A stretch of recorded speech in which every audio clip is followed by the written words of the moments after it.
Le scrutin est terminé, le résultat est proclamé et un silence lourd s'est abattu sur l'Ouganda comme un couvercle posé trop vite sur quelque chose que personne ne devrait examiner de trop près.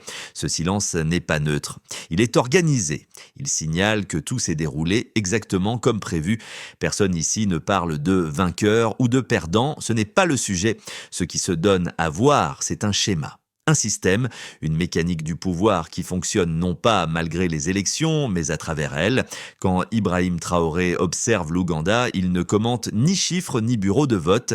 Il parle d'oxygène, de l'espace nécessaire pour respirer, choisir, croire que la voix du peuple peut réellement orienter une nation. Et sa question est simple, donc dangereuse. Où est l'air? Où est la place pour que le peuple décide vraiment? Ce qui inquiète, ce n'est pas l'annonce d'un résultat, ce n'est même pas la répression qui suit ou le calme imposé. Ce qui inquiète, c'est la vitesse à laquelle nous avons appris à accepter l'inévitable. Nous prononçons le nom d'un dirigeant et avant même qu'un vote ne soit exprimé, nous connaissons déjà la fin de l'histoire. La politique est devenue une météo, quelque chose qui nous arrive, quelque chose que l'on endure. L'Ouganda n'est pas une exception, c'est un exemple, une démonstration en temps réel de la manière dont le pouvoir se protège quand il décide de ne plus partir. Les lois, les procédures, la bureaucratie, la peur, tout devient mûr. Les élections restent, les files d'attente aussi, mais l'espoir dans un système qui ne permet pas le changement n'est plus de l'espoir. C'est de l'épuisement déguisé en participation. Ce diagnostic ne désigne pas un homme. Il décrit des conditions et quand les conditions sont claires, le nom devient inutile. Regardez cela sans détour. Près de 4 décennies au pouvoir, 40 ans, assez longtemps pour qu'un pays oublie ce que signifie l'alternance. Une génération est née, a grandi, est devenue adulte sans jamais connaître un autre visage au sommet de l'État. Et quand le temps s'étire ainsi, le pouvoir cesse d'être une fonction, il devient un environnement, l'armée s'y habitue, l'administration s'y conforme, la justice s'y adapte, la sécurité s'y aligne. Ce n'est plus un homme qui gouverne, c'est un système façonné pour ne jamais se remettre en question. Ibrahim Traoré ne traite pas Museveni de dictateur, il n'en a pas besoin, il décrit le terrain. Un terrain où l'opposition rencontre des obstacles qui ne sont pas accidentels, où les médias comprennent très vite jusqu'où ils peuvent aller. Où les jeunes qui tentent de s'organiser découvrent que chaque porte mène à un mur, les règles du jeu sont écrites par celui qui refuse de quitter le terrain, et quand les règles sont verrouillées, le résultat cesse d'être une surprise, la question que personne n'ose poser reste suspendue, comment gagne-t-on élection après élection dans un pays jeune, frustré, appauvri, affamé de changement? La réponse officielle est toujours la même, le peuple a choisi, le peuple a parlé, mais Traoré invite à regarder avant le jour du vote les arrestations préventives, les coupures d'Internet, la sélection minutieuse des voix autorisées à se faire entendre. Quand vous contrôlez l'information, vous façonnez le choix. Quand vous contrôlez la peur, vous verrouillez le résultat. Et quand vous avez placé vos hommes à chaque poste clé, il n'est même plus nécessaire de truquer chaque bulletin. Il suffit de truquer l'espace dans lequel le bulletin existe, l'élection devient alors un rituel, une mise en scène, la démocratie un décor, car la démocratie n'est pas une procédure, c'est une condition où le pouvoir craint le peuple plus que l'inverse. Quand cette condition disparaît, le théâtre reste, mais le sens est déjà mort. Imagine maintenant avoir 25 ans à Kampala, être né en 2000, arriver au monde alors que le pouvoir en place gouvernait déjà depuis 14 ans, apprendre à marcher pendant qu'il est toujours là, apprendre à parler pendant qu'il est toujours là, apprendre à comprendre son pays, ses règles, ses limites et constater qu'il est toujours là. Puis vient une nouvelle élection. Encore une, et le résultat confirme ce que tout le monde savait déjà. Ce n'est pas une simple frustration, c'est une violence lente. Pas la violence spectaculaire des balles, même si elle existe, pas seulement la violence des prisons, même si elle est réelle, mais la violence du temps volé. Une génération entière privée de l'expérience la plus élémentaire du politique, voir le pouvoir changer de main, comprendre que la perte est possible, que la défaite est acceptable, que l'avenir n'est pas décidé à l'avance. Quand cette possibilité disparaît, quelque chose se brise à l'intérieur. La voix s'éteint avant même d'être utilisée, le vote devient un geste vide. La participation, une habitude sans conviction, c'est cela que Traoré pointe, pas un événement isolé, une normalité centralisation. Quand une société s'habitue à l'idée que certains résultats sont inévitables, le système a déjà gagné. Quand les citoyens commencent à parler du pouvoir comme d'un phénomène naturel, il n'y a plus d'adversaire en face. L'Ouganda n'est pas seul, il est un miroir. À travers le continent, des dirigeants arrivés au nom de la libération sont restés si longtemps qu'ils ont fini par ressembler à ce qu'ils combattaient. Des révolutionnaires transformés en gardiens de porte, des présidents devenus indispensables à un système qui ne sait plus fonctionner sans eux. Le problème n'est plus leur légitimité passée, le problème est la structure qu'ils ont bâtie autour d'eux. Une structure patiente, capable d'absorber la contestation, de tolérer des protestations sans jamais céder l'essentiel. Quand la jeunesse regarde ce paysage, elle comprend une chose, il n'y a pas de chemin visible vers demain. Et cette compréhension mène toujours à deux issues, l'apathie ou la colère. Les deux servent le système. L'apathie endort, la colère non organisée disperse. Ce n'est pas un accident. C'est le résultat logique d'un pouvoir qui s'est donné des décennies pour apprendre à se maintenir. Ce que révèle cette situation, ce n'est pas la force d'un homme, c'est la maturité d'un mécanisme, un mécanisme qui a appris à survivre aux critiques, à absorber les chocs, à donner l'illusion du mouvement sans jamais changer de direction. Le pouvoir, quand il dure trop longtemps, cesse de se défendre. Il anticipe, il prépare le terrain bien avant que la contestation n'apparaisse. Ce n'est pas une réaction, c'est une accumulation. Les lois ne sont pas réécrites dans la panique, mais dans le calme. Les institutions ne sont pas capturées par la force, mais par la routine. Les loyautés ne sont pas achetées en urgence, mais cultivées sur des années. Ainsi, quand le moment électoral arrive, tout est déjà en place. Le résultat n'est pas imposé, il est rendu inévitable. Et c'est là que le système devient le plus dangereux, quand il n'a plus besoin de se montrer brutal pour être efficace. L'opposition existe, mais elle est fragmentée. La presse parle, mais elle s'auto-censure. La société civile respire, mais à l'intérieur de limites invisibles. Chaque acteur comprend jusqu'où il peut aller et surtout ce qu'il risque s'il va trop loin. Ce n'est pas la peur permanente, c'est la peur intégrée. À ce stade, la répression frontale devient presque inutile, le contrôle est déjà intériorisé, les lignes rouges sont connues sans jamais avoir été officiellement tracées. Quand un système atteint ce niveau, il ne dépend plus d'une victoire électorale, il dépend de la résignation collective. C'est pour cela que l'Ouganda n'est pas une anomalie, c'est un laboratoire, un lieu où l'on observe comment le langage de la démocratie peut être utilisé pour masquer son absence, comment les procédures peuvent exister sans que le pouvoir circule, comment la participation peut être encouragée tout en étant vidée de toute conséquence réelle. À partir de là, une bascule s'opère. La question n'est plus qui a gagné, la vraie question devient à quoi sert encore de voter. Et quand cette question s'installe dans l'esprit d'une population, le système a franchi un seuil critique, car un peuple qui doute de l'utilité de sa voix est déjà à moitié neutralisé.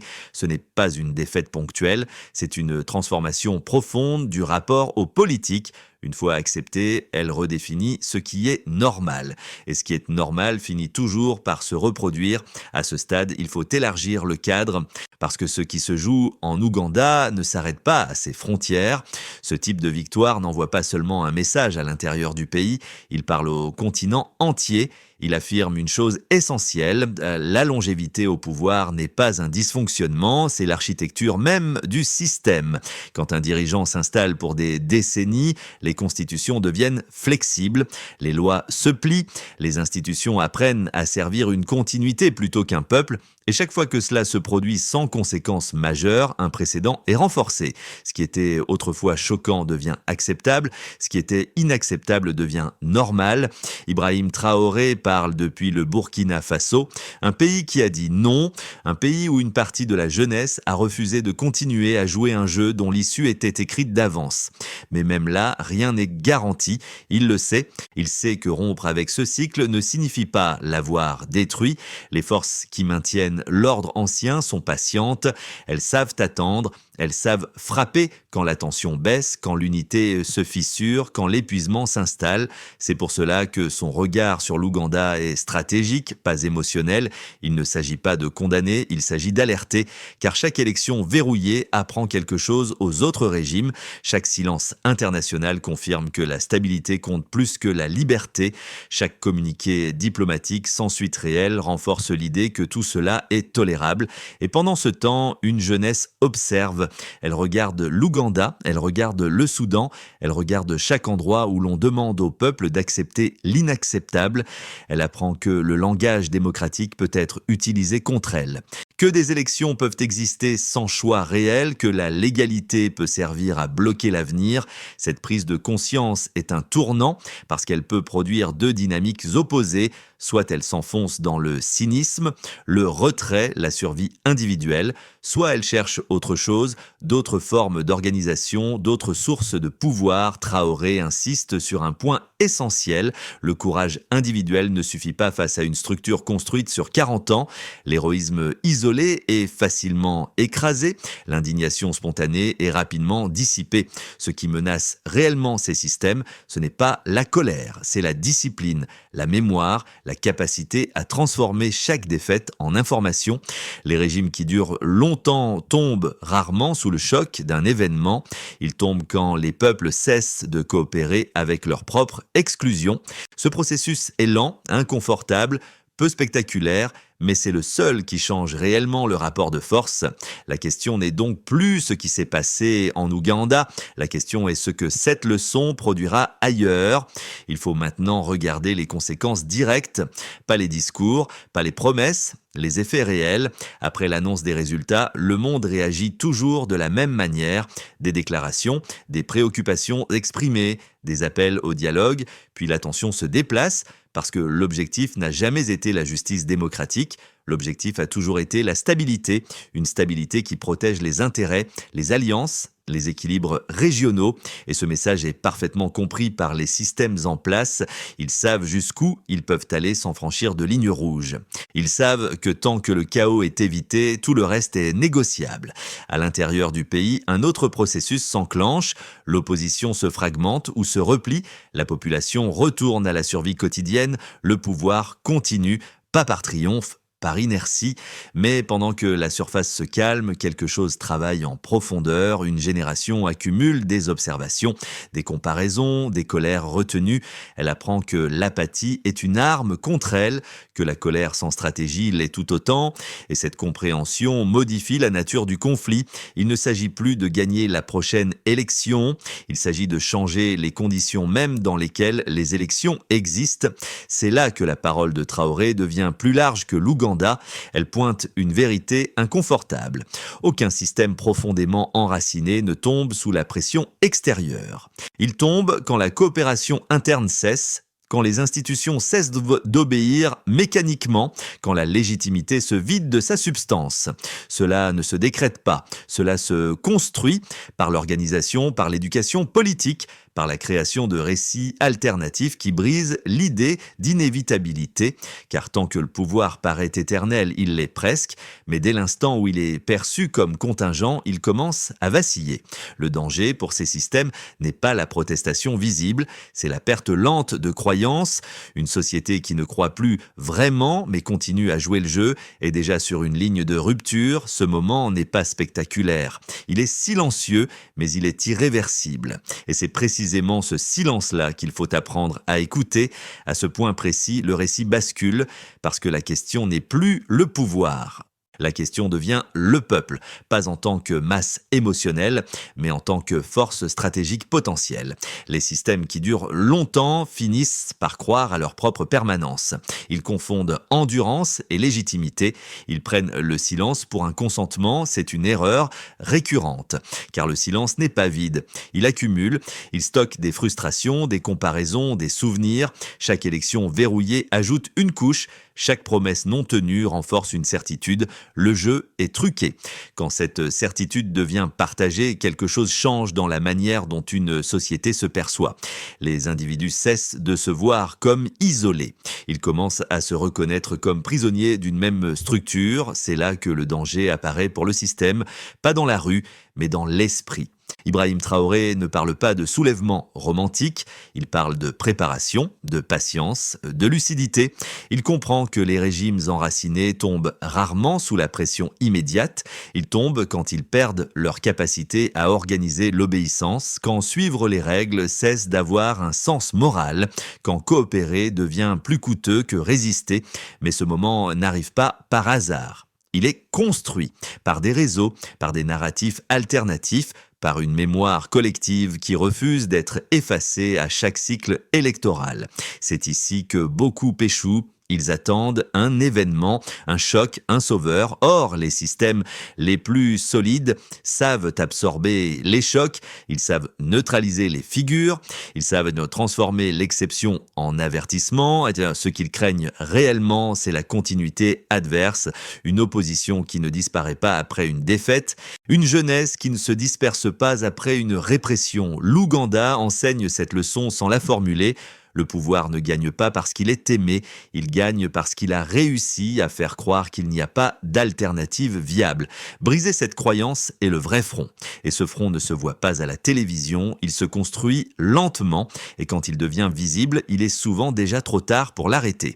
L'élection est terminée, le résultat est scellé, mais ce qui compte vraiment commence après, parce que le véritable enjeu n'a jamais été Museveni, ni même l'Ouganda pris isolément. L'enjeu, c'est ce que ce type de victoire rend acceptable pour l'avenir.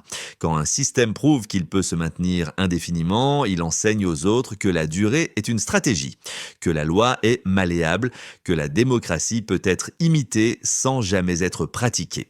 À partir de là, trois chemins se dessinent. Si cette situation est acceptée, alors l'inévitabilité devient la norme. Les peuples apprennent à vivre dans des choix déjà faits pour eux. La politique se vide définitivement de son sens transformateur. Si elle est rejetée frontalement, sans stratégie, alors la colère éclate, se disperse, se consume. Le système encaisse, ajuste, puis continue, mais si elle est comprise, réellement comprise, alors quelque chose de plus dangereux pour le pouvoir émerge, une lucidité collective, une patience organisée, une volonté de ne plus coopérer avec ce qui exclut.